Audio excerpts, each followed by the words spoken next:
Hello, for today's video ay ipapakita ko po sa inyo kung paano po ito ginawa. Ito po ay owning window 38 series po na may fix sa baba at ang hamba po nito ay 1/3 by 3 open back. So sa mga gusto po dyan, interesado kung paano ito ginawa, panoorin nyo na po ang video, hindi ko na po patatagalin. Let's go! So, ang una po ay siyempre bubuin nyo po yung open back. Yan yung hamba. Siyempre gagamitan nyo po yan ng 1/1/2 by 1/1/2 by 1/8 angular, o kaya pwede rin naman ang 3/4 by 3/4 by 1/8 angular.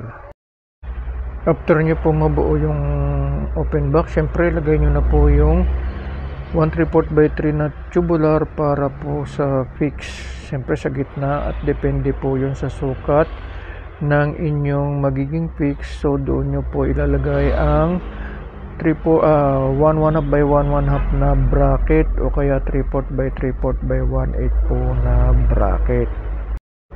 Sunod ay ilagay nyo na po yung snap-on base and cover doon po sa inyong fix. Paikot po yan paikot po yung snap-on base and cover doon sa inyong fix.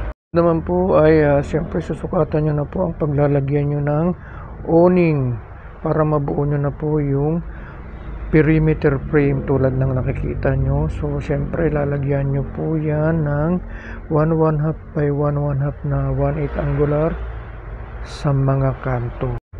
Next po ay ilalagay nyo na po ang center frame sa gitna. Siyempre hatiin nyo pa yan. So ito ay 4 na bintana, so hinati pa rin po kaya naging 4.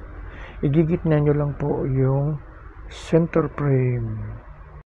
Next po ay pwede nyo na pong buuin ang mga panel. Ayan, lagyan din nyo po yan ng bracket sa mga kanto. At huwag nyo nga po palang kalimutan ang bubble vinyl. Lagyan nyo rin po yung perimeter at saka yung center frame, saka siyempre yung panel frame. Next po, pwede nyo nang ilagay ang 4 bar hinges para ma-connect nyo na po ang perimeter at ang panel frame. Ayan, kinonect na po yan.